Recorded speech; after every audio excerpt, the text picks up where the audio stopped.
Hello everyone, welcome to my YouTube channel pharma researcher. तो आज की वीडियो में मैं ईएसआईसी फार्मासिस्ट एलोपैथी 2016 का क्वेश्चन पेपर डिस्कस करूंगा। तो इनिशियल 20 क्वेश्चंस मैंने इस पेपर के लास्ट वीडियो में डिस्कस कर लिए थे एंड अब नेक्स्ट 20 क्वेश्चंस इस वीडियो में मैं आपके साथ डिस्कस करूंगा। तो चलिए स्टार्ट करते हैं आज के पहले क्वेश्चन से। तो पहला क्वेश्चन है, a chelating agent used in case of poisoning is. तो पॉइजनिंग के केस में इनमें से कौन सा चिलेटिंग एजेंट यूज़ किया जाता है? तो जो हमारा डाइमर कैप्रोल है, दैट इज़ ऑप्शन बी, ये हमारा एक चिलेटिंग एजेंट है जो कि पॉइजनिंग के केस में यूज़ किया जाता है। ये हमारा मर्करी पॉइजनिंग के केस में यूज़ किया जाता है, मर्करी पॉइजनिंग के केस में। एंड डाइमर कैप्रोल को BAL शॉर्ट फॉर्म से भी जाना जाता है, दैट इज़ ब्रिटिश एंटी लेविसाइड। इसके साथ मैं और पॉइजनिंग की बात करूं जैसे कि कॉपर पॉइजनिंग। तो कॉपर पॉइजनिंग में हम जो यूज़ करते हैं वो होता है डी पेनिसिलामाइड। देन साइनाइड पॉइजनिंग में हम यूज़ करते हैं हाइड्रोक्सोवेलामिन। एंड देन बात करूं आयरन आयरन पॉइजनिंग में हम यूज़ करते हैं डेफरोक्सामिन।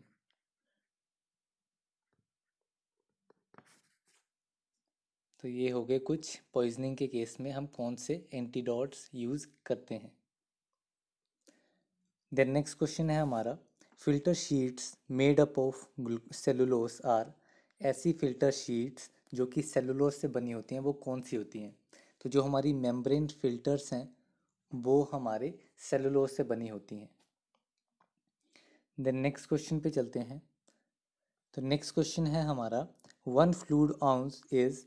तो वन फ्लूइड आउंस कितने ml के इक्वल होता है ये हमें बताना है। तो जो हमारा वन फ्लूइड आउंस है वो 30 ml के इक्वल होता है।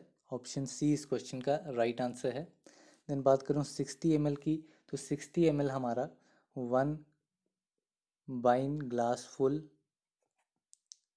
वन वाइन ग्लास फुल में हमारा 60 ml रहता है। 50 ml हमारा रहता है वन टेबल स्पून फुल में हमारा 50 ml। एंड एक इम्पॉर्टेंट आता है वन ड्रॉप के लिए कि वन ड्रॉप में कितने ml होते हैं। तो वन ड्रॉप में हमारा 0.04 ml रहते हैं। तो ये वन ड्रॉप के लिए भी काफ़ी इंपॉर्टेंट है, ये भी काफ़ी बार एग्जाम में पूछा जाता है। देन नेक्स्ट क्वेश्चन पे चलते हैं। नेक्स्ट क्वेश्चन है हमारा, the plant drug which is oxytocic. तो ऐसा प्लांट जो कि ऑक्सीटॉक्सिक्स है। तो पहले तो बात करें ऑक्सिक टॉक्सिक क्या होता है। तो ऑक्सिक टॉक्सिक जो है वो कोई भी हम ऐसे सब्सटेंस को कहेंगे जो कि हमारे जो यूट्राइन स्मूथ मसल्स हैं उनको कॉन्ट्रैक्ट करता है। तो ऐसा सब्सटेंस ऑक्सीटॉकिक कहा जाता है उसे। तो इसमें जो हमारा एरगेट प्लांट है, एरगेट हमारा एरगेट की प्रॉपर्टी होती है ऑक्सीटॉक्सिक। देन एरगेट की बात करूं तो एरगेट जो है वो हमारा सिक्लोशियम ऑफ फंगस, फंगस के सिक्लोशियम से ऑब्टेन होता है और उस फंगस का नाम है क्लेविसेप्स पुरपुरिया एंड उसकी फैमिली है हाइपोक्रिएसी। एंड जो ये एरगेट डेवलप होता है एक राई प्लांट की ओवेरी में। उस राई प्लांट का नाम है सिकेल सीरियल एंड उसकी फैमिली है ग्रामीने। अब इस पे एरगट पे एक बहुत ही इम्पोर्टेंट क्वेश्चन आता है कि इसमें जो है वो हमारा वाटर सोल्यूबल केमिकल कंस्टिट्यूएंट कौन सा है। तो इसमें डिफरेंट केमिकल कंस्टिट्यूएंट्स होते हैं जैसे कि एर्गोटामेन, एर्गोस एर्गोटॉक्स। तो ये सारे जो केमिकल कंस्टिट्यूएंट्स हैं ये वाटर इनसोल्यूबल रहते हैं। लेकिन जो हमारा एर्गोमेट्रिन वो हमारा वाटर सोल्यूबल केमिकल कंस्टिट्यूएंट होता है। इसके दोनों लीवो एंड डेक्स्ट्रो फॉर्म्स जो होती हैं वो वाटर सोल्यूबल रहती हैं। देन नेक्स्ट क्वेश्चन पे चलते हैं। तो नेक्स्ट क्वेश्चन है हमारा, the diagnostic agent use for the functioning of thyroid gland. Diagnostic agent का नाम बताना है जो कि थायराइड ग्लैंड की फंक्शनिंग के लिए यूज़ किया जाता है। तो इसमें जो आयोडीन 131 है वो हमारा डायग्नोस्टिक एजेंट है थायराइड ग्लैंड की फंक्शनिंग के लिए। साथ में इसमें एक और इम्पोर्टेंट पूछा जाता है कि कोबाल्ट 57 किसके लिए यूज़ किया जाता है। तो कोबाल्ट 57 जो है वो हमारा परनीशियस अनीमिया की डायग्नोसिस के लिए यूज़ किया जाता है। एक रेडियो फार्मास्यूटिकल है ये कोबाल्ट 57। देन नेक्स्ट क्वेश्चन पे चलते हैं। तो नेक्स्ट क्वेश्चन है हमारा the constituent of cholesterol termed as bad cholesterol. तो कोलेस्ट्रॉल का ऐसा कंस्टिट्यूएंट जो कि जिसे बैड कोलेस्ट्रॉल कहा जाता है। तो बात करूं HDL की, तो HDL को गुड कोलेस्ट्रॉल कहते हैं और HDL की फुल फॉर्म होती है हाई डेंसिटी लिपोप्रोटीन।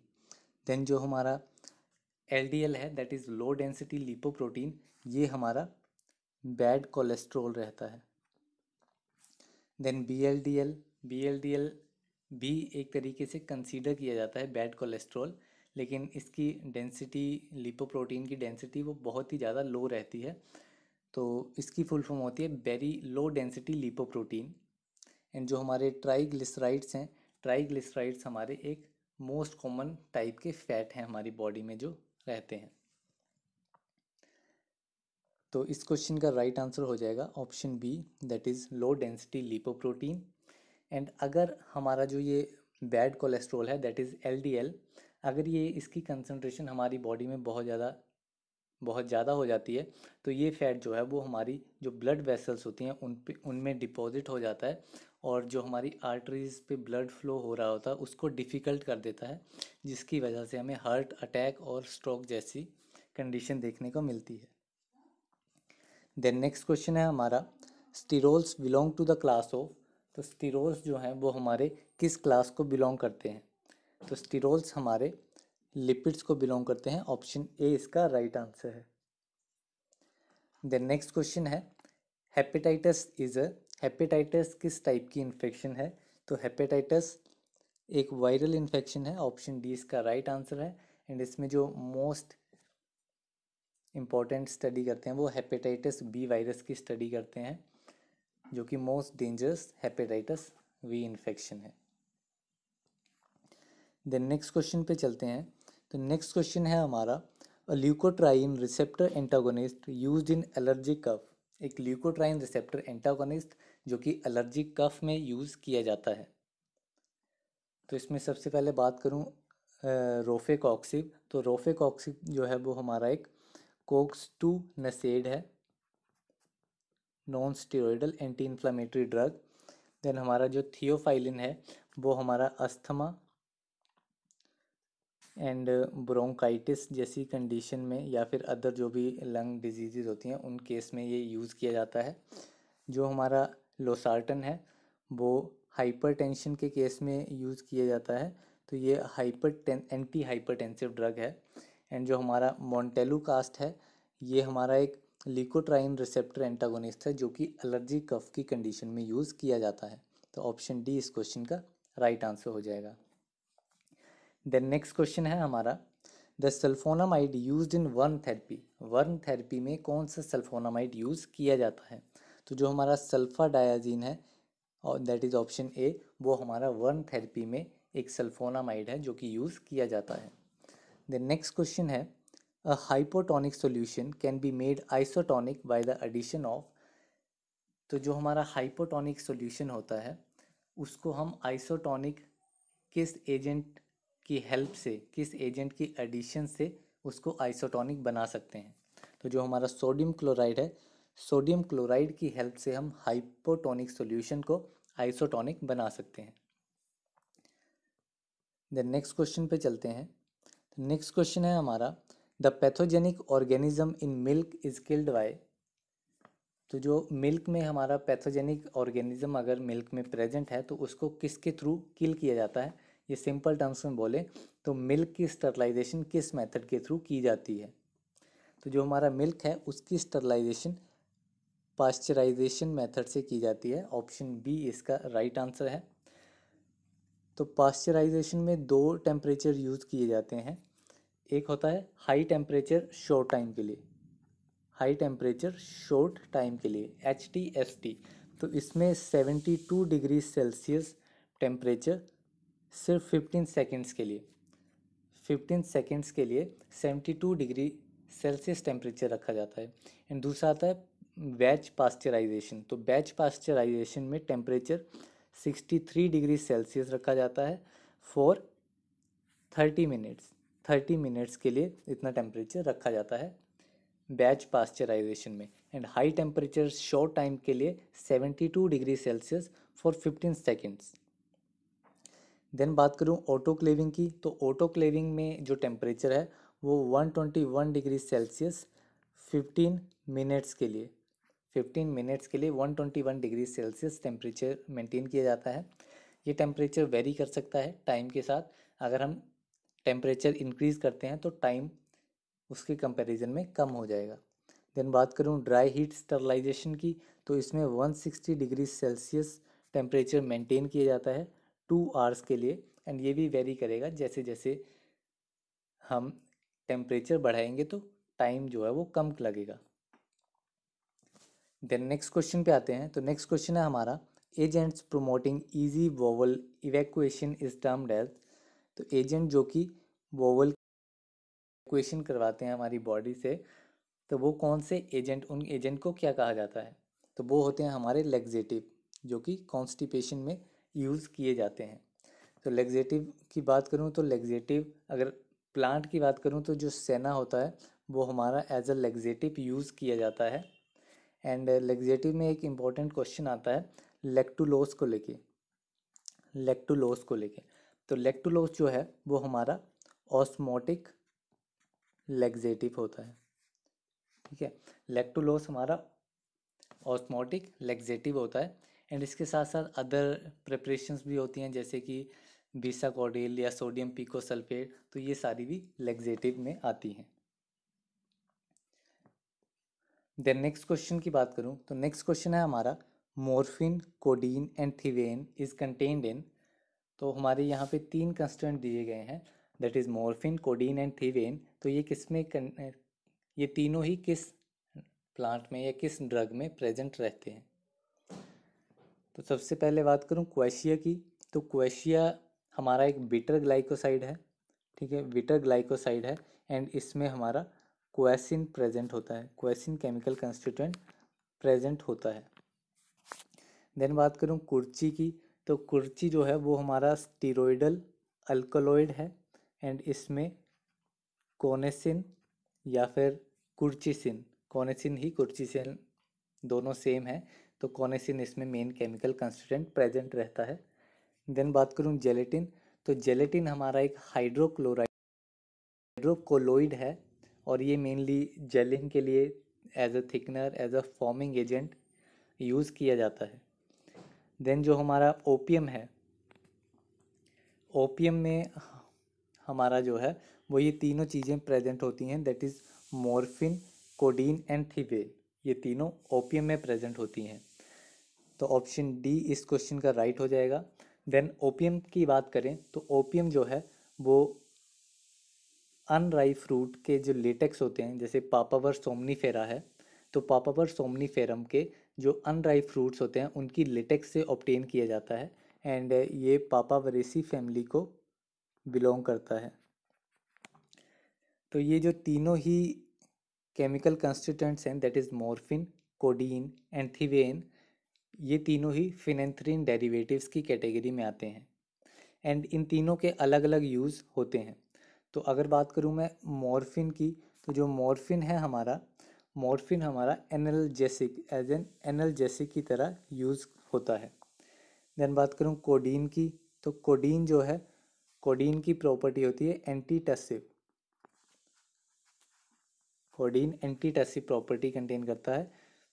एंड इसमें जो हमारा एक और होता है पापावरिन, ओपियम में ही पापावरिन एक केमिकल कंस्टिट्यूएंट होता है। तो ये पापावरिन जो है वो स्मूथ मसल रिलैक्सेंट इसकी प्रॉपर्टी रहती है। तो क्वेश्चन यहाँ से भी आ सकता है कि ओपियम है या कोडीन है या पापावरिन है, उसकी क्या प्रॉपर्टी रहती है। तो इस क्वेश्चन का राइट आंसर है option D. Then next question पे चलते हैं। नेक्स्ट क्वेश्चन है हमारा, amantadine is the drug used as. तो एमेंटाडीन ड्रग जो है वो एज एन एंटीवायरल यूज किया जाता है in case of influenza. Influenza के केस में एज ए एंटीवायरल ड्रग जो यूज होता है वो एमेंटाडीन ड्रग है। देन नेक्स्ट क्वेश्चन है हमारा, the antifungal drug fluconazole belongs to the class of. तो जो हमारा एंटीफंगल ड्रग फ्लूकोनाजोल है वो एजोल क्लास को बिलोंग करता है। ऑप्शन बी इसका राइट आंसर है। एजोल में भी दो कैटेगरीज आती हैं, एक होता है इमिडाजोल एंड एक होता है ट्राईएजोल। तो जो हमारा फ्लूकोनाजोल है वो एजोल में ट्राईएजोल कैटेगरी को बिलोंग करता है। बाकी जो हमारी इमिडाजोल है, इमिडाजोल में हमारी कीटोकोनाजोल, क्लोट्रिमाजोल, ऑक्सीकोनाजोल, मिकोना जो हैं वो इमिडाजोल डेरिवेटिव्स होते हैं। And fluconazole, itraconazole and voriconazole ये हमारे ट्राईएजोल्स कैटेगरी में आते हैं। देन नेक्स्ट क्वेश्चन पे चलते हैं। तो नेक्स्ट क्वेश्चन है हमारा, the first Indian pharmacopoeia was published in. तो फर्स्ट इंडियन फार्माकोपिया कब पब्लिश हुआ था? तो जो हमारा फर्स्ट इंडियन फार्माकोपिया है वो 1955 में पब्लिश हुआ था। एंड इसके जो सप्लीमेंट्स थे, सप्लीमेंट इसके 1960 में आए थे। ठीक है।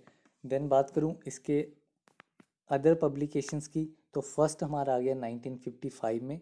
तो जो हमारा सेकंड था वो 1966 में, थर्ड हमारा 1985, देन फोर्थ हमारा 1996, देन फिफ्थ जो है वो फिफ्थ हमारा आया था 2007 में।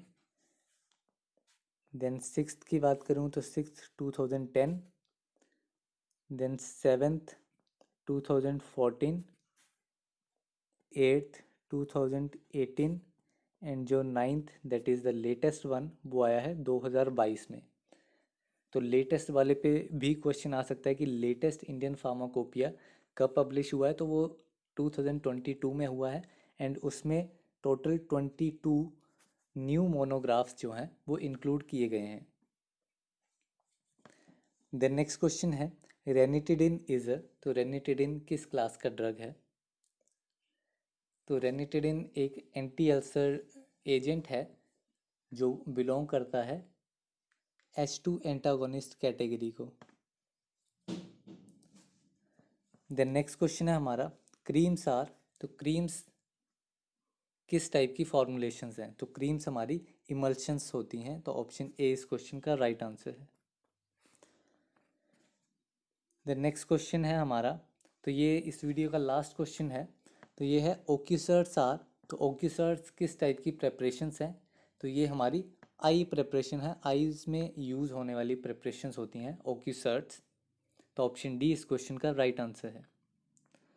So that's all for today's video. मिलते हैं अगली वीडियो में जिसमें मैं और क्वेश्चंस आपके लिए लेके आऊँगा। सो तब तक के लिए थैंक यू वेरी मच।